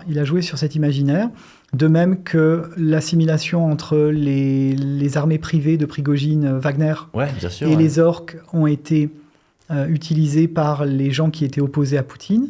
Et au bout d'un moment, les pro-guerre... D'accord. Là, je m'appuie sur ce que m'a raconté, expliqué et donné comme source et article cette étudiante, que je salue aussi. les pro-guerre ont revendiqué le fait d'être des orques, d'être les méchants de l'histoire du Seigneur des Anneaux. D'accord. Tu vois ? Donc la plasticité du Seigneur des Anneaux, elle n'a pas de limite. D'accord. En fait, ça parle à tout le monde, Ça et tout le parle à monde tout a le envie monde. de les récupérer. Bah, mais c'est voilà. aussi parce que c'est un élément fondateur de la culture populaire maintenant. C'est-à-dire que on a, peut-être pas tous, mais j'ai tellement de gens ont Ouais. ces références en tête que Ouais. quand tu es un homme politique, d'extrême droite, d'extrême gauche, du centre, n'importe quel homme politique a envie d'aller taper dans les émotions que C'est ça ça. crée. C'est-à-dire qu'en C'est fait, ça. on s'est tous Voilà. imaginé un peu Aragorn Voilà. et donc il a envie de taper dans ces Ouais, émotions-là, même c'est si c'est exactement de la ça. récup, selon toi. C'est-à-dire qu'en fait, souvent ils l'ont même pas lu, quoi. En fait, moi, je ne suis pas là pour dire quelle est la bonne lecture. Je suis là pour dire qu'il y a beaucoup de lectures possibles du Seigneur des Anneaux, comme le montre le travail qu'on fait. Derrière toi, il y a le dictionnaire Tolkien que j'ai eu le plaisir et l'honneur de diriger Ouais. en 2012. Il y a 70 auteurs et autrices. À peu près 30% appartiennent au monde non universitaire. Tu vois, il y a plusieurs membres de Tolkien Deal. Il vient d'être édité chez Brajlon.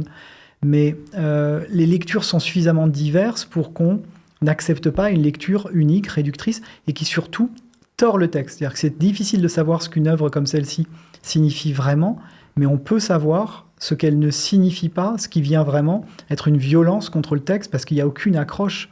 Tu vois, même l'histoire des méchants qui sont à l'est, au sud, maintenant, en fait, le vrai méchant, il est au nord. D'accord. Et parce que, en fait, on en parlait très rapidement au début du Ouais. stream, mais il y a eu plein de lectures différentes. Il y a Ouais. même eu des lectures très à gauche de Tolkien. Bah ouais. Alors, sur le côté défenseur de l'environnement, mais ça, c'est plutôt vrai. Ça qu'on sent chez Tolkien une défense de l'environnement permanente. Les arbres qui vont ensuite... Il y a une scène hyper Voilà. marquante où ces grands Les Ents. arbres-là, comment ils s'appellent Les Ents. les Ents qui arrivent et qui Ouais. écrasent la forge de Saruman. de Saruman. T'as raison. C'est incroyable. Donc là, la lecture écologique, elle est évidente, mais tu disais qu'il y avait aussi presque une lecture marxiste. Ça, j'avoue que je ne En comprends pas fait, comment tu peux faire une lecture à la marxiste. fin du Seigneur des Anneaux, on découvre, alors je vais essayer de ne pas divulgacher pour les personnes qui ont vu les films et qui n'ont pas lu les livres comme toi et qui vont se précipiter sur le Seigneur des Anneaux parce que c'est Noël. Il y a une scène où on découvre le monde des hobbits asservis par un tyran qui les soumet à une exploitation capitaliste, qui les fait travailler dans des sortes d'usines pour exporter le fruit de leur travail et gagner de l'argent. Et il y a une révolte des hobbits. Mais c'est à quel moment, ça, du livre? Plutôt à la fin. Plutôt à la fin. Alors, Ouais. parce que oui, pas du Mais tout. non. Et alors, pour le coup, ça irait pas du tout avec, Tu vois. avec la vision d'Elon Musk. Le côté... D'accord, il y a une dénonciation de l'exploitation quelque part capitaliste. Et d'accord. de la production à outrance, et de la recherche du profit, et de la destruction de la nature. Tout à fait. Exactement ce que Musk est en train de faire. Et d'ailleurs, pour la petite anecdote, puisqu'il y a parmi, dans l'assistance, vraiment des gens qui connaissent très très bien Tolkien, je signale que le dernier ouvrage publié, The Bovadium Fragments, en anglais, parce qu'en fait, il y a des choses qui sont encore publiées de Tolkien en anglais depuis sa mort, principalement par son fils Christopher jusqu'en 2018, puis maintenant par d'autres personnes. C'est un petit texte court, satirique, qui attaque directement la bagnole. Donc, est-ce que Tolkien aurait aimé les Tesla ? On a la réponse. Ouais, pas sûr. Ouais, ou en tout cas sûr que non. Même c'était quelqu'un qui n'aimait pas tellement le côté technologique. Il était plutôt Et la destruction de la défenseur nature. de la nature toujours. Voilà, l'exploitation. Alors moi j'ai trouvé qu'il y avait comme je l'ai dit, on a préparé ce stream avec les gens de Tolkien Deal. Donc c'est l'association et je remercie d'ailleurs le président d'association. Alors c'est une présidente, Laura Martin-Gomez. Et sinon peut-être que tu as travaillé avec Vivien Stoker, avec Lucas, je ne sais pas. Et je suis désolé, je ne me rappelle plus du nom, mais en tout cas merci parce que il m'a vraiment... Antoine. Il a parlé de ce stream avec sa communauté et ils m'ont renvoyé des questions et certaines étaient vraiment intéressantes et honnêtement je ne savais pas du tout. Et il y en a une notamment que j'ai trouvé intéressante, c'est quelqu'un disait que, ok, on dit que Tolkien c'est quelqu'un qui était plutôt un anti-dictateur. Fondamentalement, il n'avait aucune affection pour le dictateur héros, etc. Qu'un anti-nazi, c'est-à-dire c'était quelqu'un qui avait pris position clairement et ouvertement contre les nazis. Par contre, je ne le savais pas, il était assez favorable à Franco en Espagne. Alors là, on va parler de quelque chose qu'on n'a pas encore évoqué. Pour ceux qui ne connaissent pas Franco, juste Franco, c'était un dictateur dans les années 30 qui a pris le pouvoir dans les années 30 et qui a chassé des républicains et qui était quelqu'un qui a instauré un régime dictatorial en Espagne. Alors là, d'après les lettres qu'on connaît, il n'a pas été pro-Franco, il a été extrêmement choqué par le meurtre de religieuses espagnoles qui ont été tuées par les armées républicaines. D'accord ? Et là, on touche à quelque chose dont on n'a pas encore parlé et qui est majeur chez lui et qui est parfois source de contresens, c'est que Tolkien était profondément catholique et croyant. Et ça, c'était quelque chose qui était fondamental dans sa personnalité. Pour le dire rapidement, il a perdu sa mère quand il avait 12 ans. Elle venait de se convertir au catholicisme alors qu'elle était en Angleterre d'une famille anglicane. Donc, ils ont été mis au banc de la famille et elle est morte de diabète dans la pauvreté et la solitude. Et Tolkien a associé la religion catholique à ce martyre à ses yeux de sa mère, et il avait un rapport émotionnel très fort à la religion, mais très personnel. Je ne vais pas dire que c'était un mystique, mais quand on voit la manière dont il parle de la religion dans ses lettres, il a une manière très intériorisée, personnelle, de vivre la religion. Donc c'est quelque chose qui a construit sa personnalité. Et quand des religieuses espagnoles ont été tuées, alors j'ai oublié le détail de cette affaire parce que c'est quelque chose que j'ai lu il y a longtemps, il a exprimé son horreur. Mais il a exprimé son horreur contre d'autres massacres, donc il n'était pas pro-Franco. Non. Oui, non, on ne peut pas se baser sur une lettre qui parle d'un massacre. Oui, et puis les lettres sont adressées à des interlocuteurs différents. Et puis les lettres de Tolkien, il y en a à peu près 3500 si ma mémoire est bonne. Et 354 ont été publiées dans la première version en français. Donc on a une vision parcellaire. Ce qu'on sait en revanche, c'est que Tolkien était très tolérant à l'égard des autres religions. Là, on a des témoignages directs. Il était plus tolérant que la moyenne des Anglais de son époque. Voilà. Alors ce qui est marrant, c'est que pour le coup, il y a plein de lectures du Seigneur des Anneaux, mais je trouve pas que la religion ait une place très importante dans ce livre. Enfin, effectivement, il y a des magiciens qui ont des places très importantes, les elfes, des rois. Il n'y a pas de personnage, alors je ne suis pas spécialiste, mais est-ce qu'il y a un personnage d'autorité religieuse très importante? Je ne le vois pas. Alors, Aragorn renoue avec une forme de religion à la fin de l'histoire. C'est quoi le passage? C'est quand il recherche l'arbre blanc. Tu vois, on est dans une lignée qui rappelle... Mais en fait, Tolkien a voulu créer dans Le Seigneur des Anneaux un monde qui serait un monde païen avant la religion chrétienne. Donc, les références au Dieu unique qu'on trouve dans le Silmarillion sont gommées. Il n'y a pas d'église.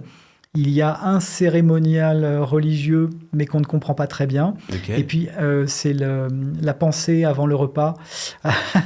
La pensée avant le repas que Faramir adresse à Numénor. Ça va, ça te parle? Non, pas du tout. Ben ouais, mais tu vois, tu poses une question, je te donne une réponse. Non, mais réponds-moi, parce que je pense que honnêtement, moi, je connais beaucoup moins l'univers que les gens qui écoutent. Donc, en fait, non, mais parce que je veux pas sembler non plus m'adresser qu'à ces personnes-là. Bien sûr. Mais dans Le Seigneur des Anneaux, il y a des adresses à des entités comme Elbereth, par exemple, qui est une divinité.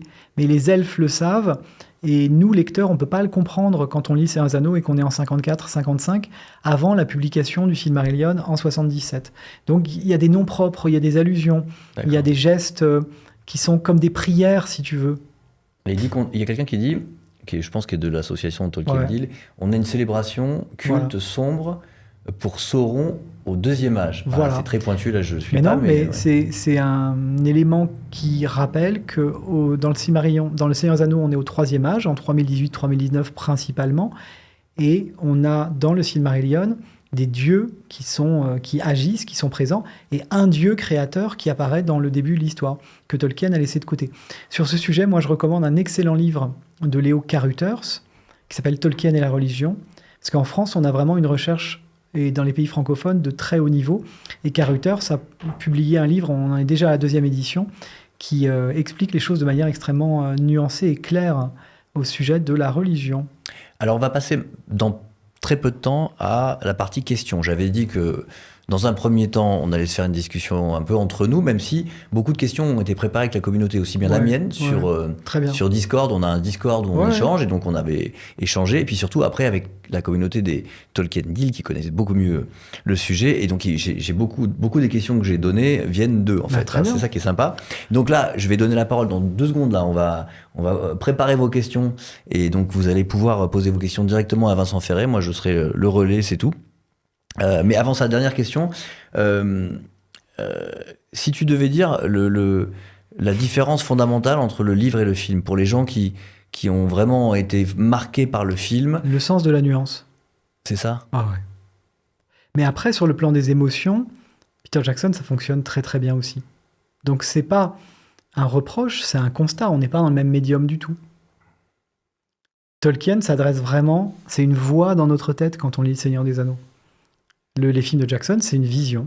Et par exemple, si tu devais me donner un personnage qui est beaucoup moins nuancé dans le film que dans le... Je vais faire rire les gens qui ont lu le livre. Tom Bombadil. Qui ça? Ah ouais. Un personnage qui n'apparaît pas dans le film de Jackson, alors qu'il est fondamental dans Le Seigneur des Anneaux. C'est une sorte d'incarnation de la nature, Tom Bombadil. Tu vois? Et il a quoi comme... il fait quoi? Justement, on se demande bien ce qu'il fait là. Il sauve les hobbits d'un piège, d'un danger. Et c'est une sorte de leçon, c'est une rencontre avec un sage qui est complètement insensible à l'anneau, qui est insensible à l'idée de propriété, de domination et qui vit en osmose avec la nature. D'accord. Et lui, Peter Jackson, il s'était dit, il est moins marrant comme personnage, quoi. Tu vois? Après, moi, je trouve que finalement...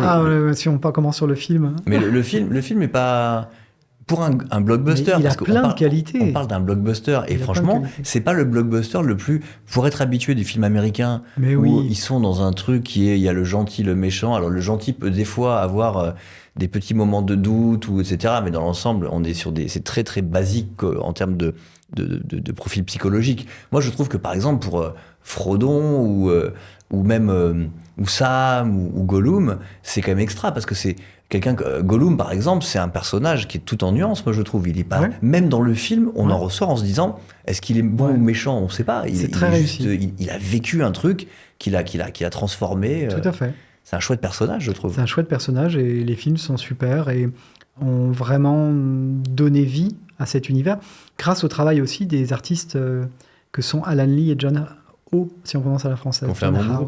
Là, il y a quelqu'un qui dit qu'il faut regarder aussi la série préquel, Les Anneaux du Pouvoir. Pourtant, ça a été très critiqué, celle-là, pour le coup. Ça a été très critiqué, donc là, je pense que ton chat va être à feu et à sang parce que tu as les pro-séries Amazon et les anti.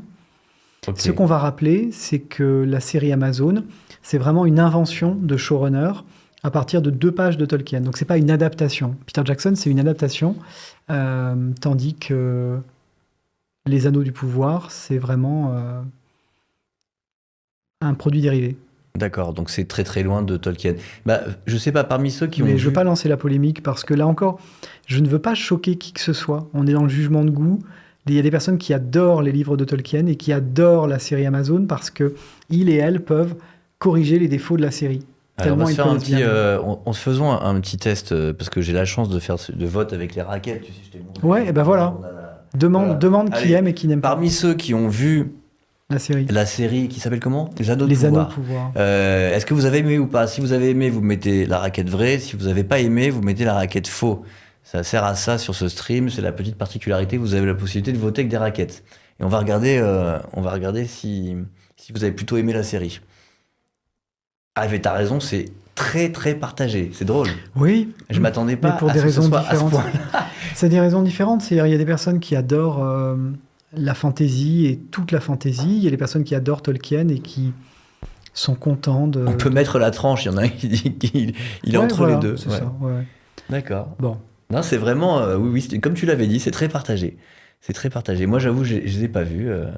Tu me conseillerais quand même de regarder ou non, pas trop? Toi, tu veux pas rentrer dans ce débat-là? Non, mais elle a moins de qualité que les films de Jackson, on va dire. Ah, moi, je suis un grand fan des films de Jackson. Hein. J'ai même pleuré j'ai pleuré devant King Kong de Peter Jackson. Et qu'il y en a qui disent que c'est vraiment pas son meilleur film. Non, mais depuis Braindead, Créature Céleste avec Kate Winslet, c'est très impressionnant. Ouais. Ah non, moi j'aime beaucoup. Alors vas-y, les questions. Alors les questions du chat, allez-y. Maintenant, vous pouvez vous lâcher. Je vais faire que lire vos questions. Donc, aussi bien les Tolkien Deal que les autres, posez vos questions et je vous réponds. Alors, on va regarder. C'est bien parce que les Tolkien Deal, ils le mettent à la fin. Il y a un qui s'appelle Bergelmir Tolkien Deal. Oui. Bergelmir, c'est un personnage. Pseudo. C'est un personnage de... Et je le salue. Tu le connais? Ah bah bien sûr. Ah, d'accord. Non mais on discute beaucoup et j'étais sur les forums de discussion entre les années 2000 et 2015 très très actifs. D'accord, donc tu les connais, c'est drôle. Alors la première question, je voudrais juste avoir son point de vue des elfes ou autres espèces avec un phénotype asiate ou afro. Est-ce que Tolkien a écrit spécifiquement de tels détails ou il s'en foutait? Alors, Pas à ma connaissance. Mais tu vois, c'est là que moi, j'ai quitté mon rôle d'érudit sur Tolkien pour plutôt faire de l'édition, de la traduction et de la recherche sur certains sujets. C'est un monde, donc en fait, je parle sous le contrôle de la communauté. À ma connaissance, non.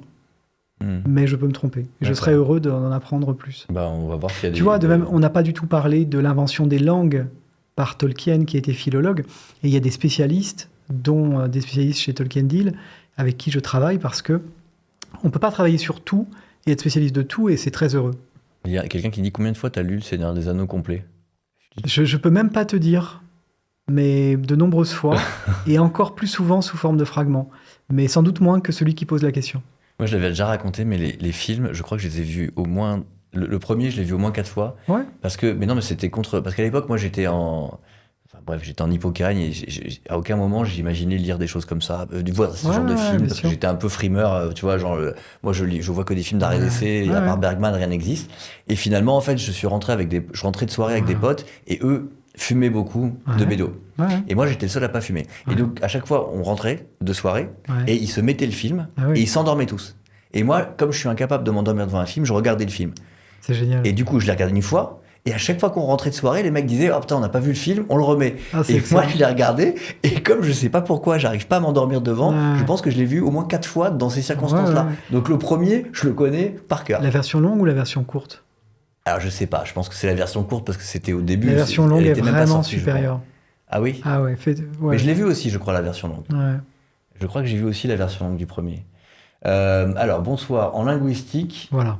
Nous étudions Tolkien car il a inventé un langage et construit une histoire tout autour. Ça, c'est très important. Nous avons pu retrouver les plaques de traduction de Tolkien. Alors attends, parce que j'ai pas la suite Tolkien n'est-il pas inspiré de langues existantes pour créer une nouvelle langue? Oui. Alors donc ça, c'est vraiment majeur dans le cas de Tolkien, et je m'en excuse auprès des personnes qui travaillent principalement sur les langues parce qu'on n'en a pas parlé. Tolkien enseignait la littérature et les langues médiévales, on va dire ça pour simplifier, et il aimait tellement les langues du monde réel qu'il en a inventé. Il fait une comparaison avec la musique, tu vois, des gens qui pratiquent la guitare et puis des gens qui composent des morceaux. Lui composait des langues. Et il en a composé au cours de sa vie une dizaine très développées, avec un vocabulaire, une prononciation et une histoire de la langue. Il en a développé en particulier 2 pour les elfes, le Quenya et le Sindarin, mais c'est prodigieux, c'est absolument prodigieux.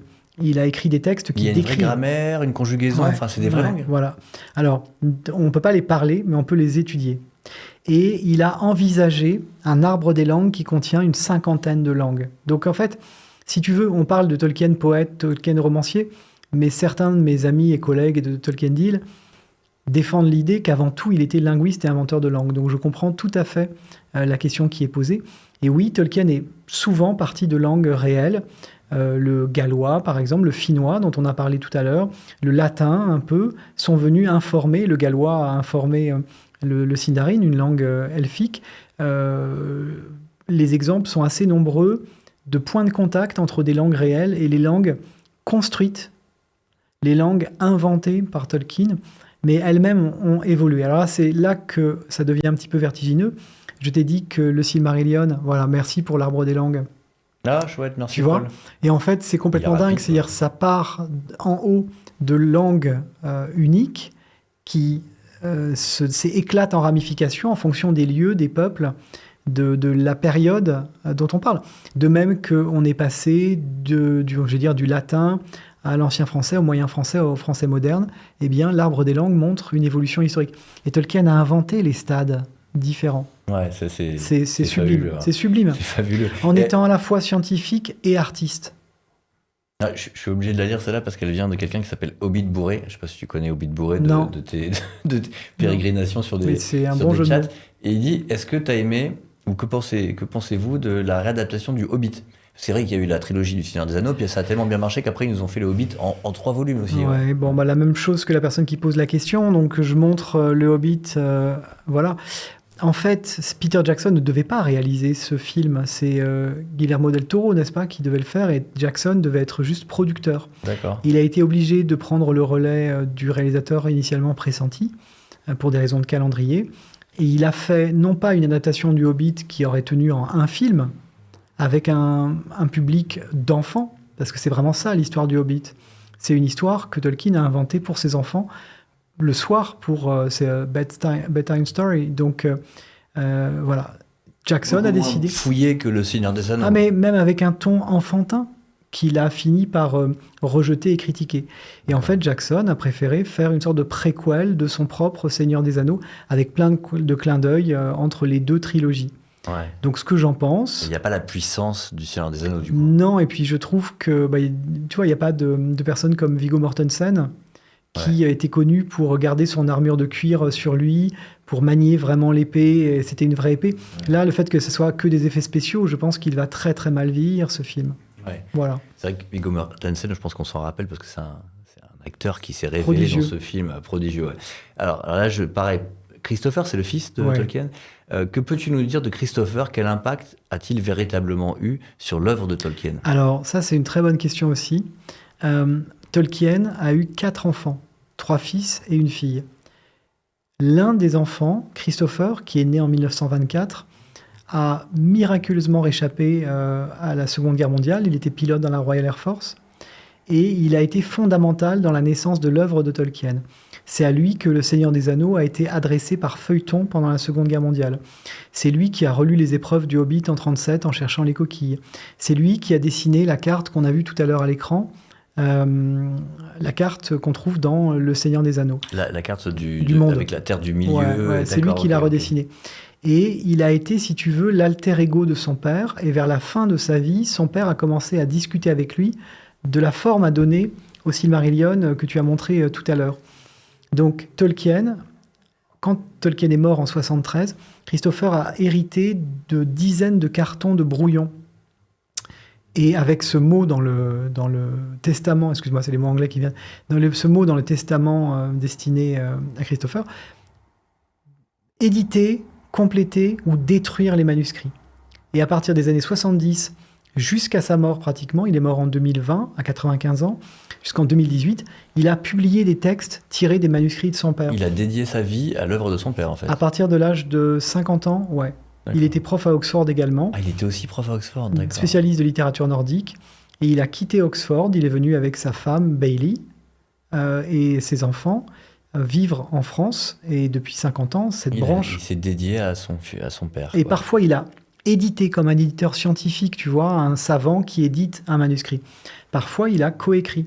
Et le Silmarillion, dont on va fêter l'anniversaire de la publication dans 1 an et demi, c'est un livre que Christopher a coécrit sans s'en cacher, mais sans vraiment souhaiter que ça soit écrit sur la couverture. C'était quelqu'un de trop modeste. Donc, son influence a été considérable. Depuis qu'il était petit, j'ai envie de parler de lui au présent, depuis qu'il est petit, Christopher a été le premier auditeur de son père. Il retenait absolument toutes les histoires par cœur. Il disait « Ah, mais t'as dit que tel nain avait une capuche de telle couleur, etc. » Ça a été un aiguillon, un destinataire et... Il y a une sorte de collaboration par-delà la tombe. La formule est d'Adam Tolkien. On sent que tu l'aimais beaucoup, non? Tu le connaissais personnellement, parce que là, tu en parles. En fait, c'est un monsieur d'une générosité extraordinaire, et j'ai eu la chance de le connaître pendant 15 ans, entre 2005 et 2020, et tout le monde l'aimait. Là, ça se sent. Il y a quelqu'un qui demande, alors là, pareil, je ne l'ai pas vu, et il y a vraisemblablement un biopic de Tolkien qui a été fait. 2019, Karowski. Flop dit qu'il l'a beaucoup aimé. Mais flop, il ou elle, hein, je ne sais pas si c'est une fille ou un garçon. Mais que c'est encore... Est-ce que c'est très romancé, en fait, ce biopic? C'est romancé à 99%. Ah ouais, complètement. Oui. Ah ouais, d'accord. Donc et on est plus ça dans un fait, biopic, là. Ça fait des clins d'œil vers Le Seigneur des Anneaux, quand le jeune Tolkien, officier dans les tranchées, voit les armées ennemies arriver. Ce qu'il a, c'est des visions qui proviennent des films de Jackson. Des monstres tiré des films de Jackson. On appelle ça biopic dans ce cas-là si c'est complètement romancé. Mais ça, c'est le marketing cinématographique. D'accord. Donc toi, ça t'agace un peu quand tu connais la... Ah, mais moi, je m'agace de rien du tout. Simplement, je donne les infos aux personnes. On peut aimer ce film pour le jeu d'acteur, mais quand, par exemple, sa femme ou fiancée, Edith, lui fait un cours de linguistique, on sourit. C'était lui le puits de science de son époque. Il y a des textes de Tolkien qu'on étudie, des éditions qui servent encore de base 100 ans après, tellement elles sont parfaites. C'était un type extraordinaire intellectuellement. Moi, j'ai été lecteur à Cambridge une année. J'ai rencontré un ancien collègue de Tolkien qui parlait de lui. Il était prix Nobel de physique, lui. Et il parlait de Tolkien avec des étoiles dans les yeux en disant que c'était l'esprit le plus brillant qu'il avait rencontré. Malheureusement, il avait passé trop de temps à écrire des histoires d'elfes et de hobbits et de nains, et voilà. Ah, il y a des gens... Oui, parce que j'imagine que toi, tu es quelqu'un qui a étudié aussi Proust, etc. À partir de quand, Tolkien, on a considéré que c'était un auteur majeur? Est-ce que ça a été tout de suite ou est-ce qu'en fait ça a mis pas du temps? du tout. Pas du tout. Et on peut estimer qu'il n'est encore pas considéré comme un auteur majeur. En Angleterre, il a été choisi comme l'écrivain le plus important du XXe siècle. Et ça a énervé une partie des critiques par le public et les lecteurs d'une chaîne de librairie. Et ça a énervé une partie des critiques et des enseignants parce que certains trouvaient que ce n'était pas un assez grand écrivain. François Bunel, dans le documentaire de la Grande Librairie qu'il a préparé en 2014, dit que Tolkien est un des plus grands écrivains du XXe siècle. En fait, c'est assez courageux et venant d'un lecteur comme lui, c'est assez frappant, mais il est minoritaire. Peu de personnes osent affirmer ce genre de choses. Ça avance doucement, mais ça n'est pas encore le cas, je crois. Il n'est pas reconnu comme un auteur... Mais toi, tu peux l'enseigner quand même à la fac. Alors, je peux l'enseigner dans certaines universités depuis quelques années, mais j'ai attendu avant d'avouer à quel point j'aimais Tolkien et mon poste à l'université. Tu n'aurais pas eu ton poste à la fac juste en disant que tu dis Tolkien. Et même, j'aurais pas été pris au sérieux par des journalistes si je n'avais pas été d'abord un lecteur de Proust. C'est comme ça. Tu vois, je pense que c'est dommage parce que je pense que ça amène beaucoup de gens à la lecture. Ouais, c'est extraordinaire. C'est vrai. Alors, vous avez encore 2 secondes. Est-ce que vous avez encore des questions à poser à Vincent Ferré? Vincent Ferré, vous l'aurez pas souvent sous la main pour lui poser vos questions, donc je vous conseille de lui poser encore 2-3 questions. Et puis après, on va se quitter. Mais allez-y. Est-ce que vous avez encore des questions à lui poser? Ou des corrections, parce que j'ai parlé beaucoup et vite et sans trop réfléchir, donc j'ai pu faire des lapsus. J'ai pas l'impression. Les lettres du Père Noël. Ouais, c'est le moment d'en parler. Les lettres du Père Noël étaient aussi adressées aux enfants. Voilà. Que penses-tu de cette œuvre qui est moins connue? C'est super. Elle est tellement pas connue que j'avais ignoré le commentaire parce que je ne comprenais pas pareil. En fait, Tolkien était un papa extraordinaire. Quand son fils Michael a perdu un petit jouet chien sur une plage, il a passé du temps à essayer de retrouver le petit jouet. Et puis, il a inventé une histoire pour expliquer que le petit chien était reparti vivre ses aventures en passant par la Lune, génial. etc. C'est extraordinaire. C'est Rover Random et il l'a illustré. Le Hobbit est aussi un récit pour enfants qui a pris son envol. Lettre du Père Noël, tiens-toi bien. Et si vous avez des enfants dans votre entourage qui croient au Père Noël, précipitez-vous sur l'édition en français. Ça a été édité par Bailey Tolkien, la femme de Christopher.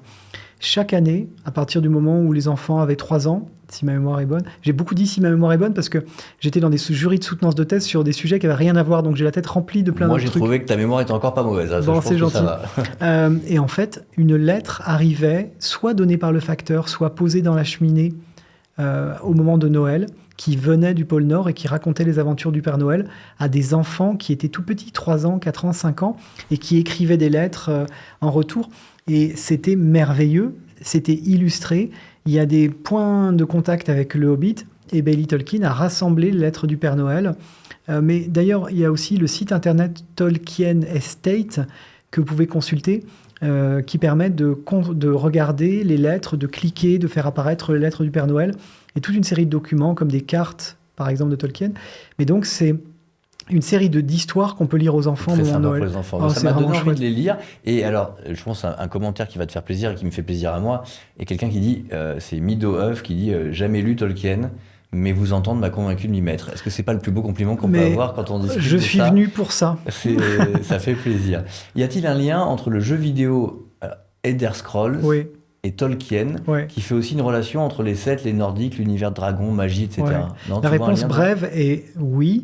Et dans le cadre de l'exposition à la BNF de 2019-2020, il devait y avoir une section entière sur les jeux vidéo.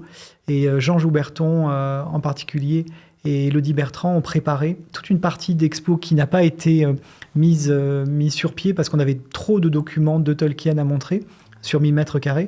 Mais Elder Scrolls faisait partie des jeux qu'on avait shortlistés pour les mettre en relation avec l'univers de Tolkien. En fait, Tolkien est quelqu'un qu'on n'a pas envie de quitter. Donc, beaucoup de lecteurs dessinent, écrivent des textes pratique des jeux vidéo pour rester dans cet univers sans que ce soit de l'évasion. Mais c'est une manière de rester connecté à Tolkien par d'autres biais. Qui nous aide à mieux supporter le monde et à mieux le comprendre. Parce que tout à l'heure, j'ai dit, il a choisi la fantasy pour parler de la guerre, mais pour parler du monde en général, la fantasy, c'était une sorte de détour que Tolkien a choisi pour évoquer le monde tel qu'il le voyait.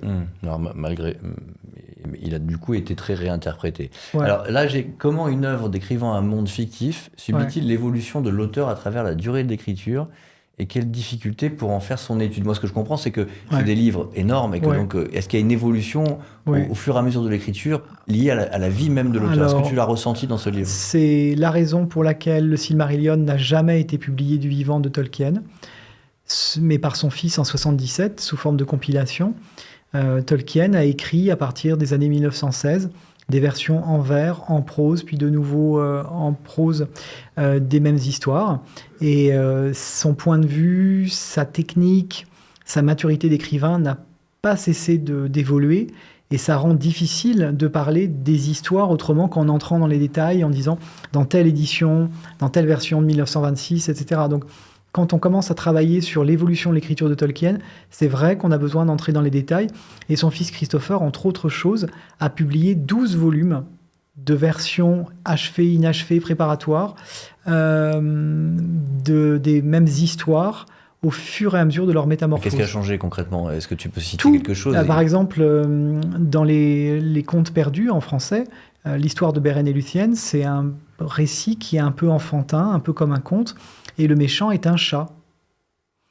Quand tu compares avec ce qui est devenu l'histoire de Beren et Luthien dans les versions même 10 ans plus tard, qui s'inspire des poèmes héroïques en vieil anglais, tu as une ampleur absolument... D'accord, voilà. Même son imaginaire a évolué. Complètement. Alors là, j'ai un long commentaire qui vient, je pense, de l'association que Tolkien dit, qui s'appelle LIF, je ne sais pas si tu connais LIF.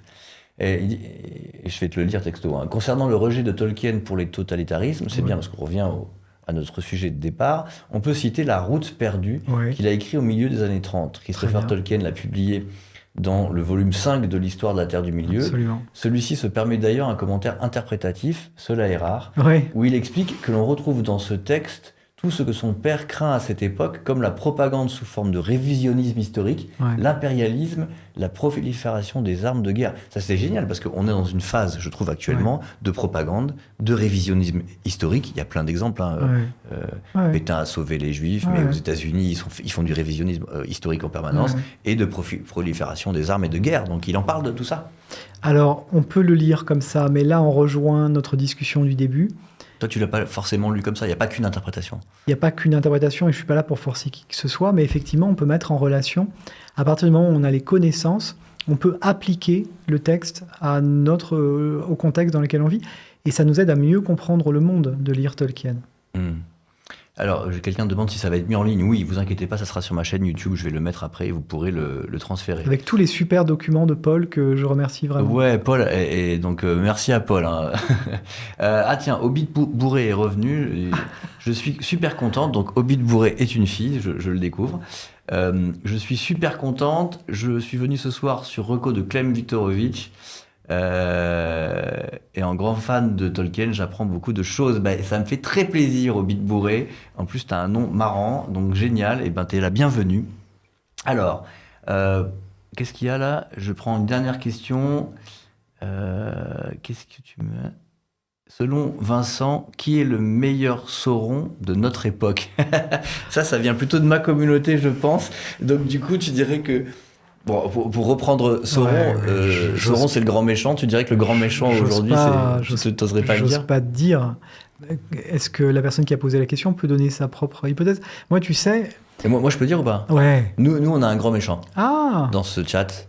La communauté, moi j'ai beaucoup travaillé sur ce qui se passe aux États-Unis et la montée du technofascisme. Le terme de technofascisme, il vaut ce qu'il vaut. Peter Thiel.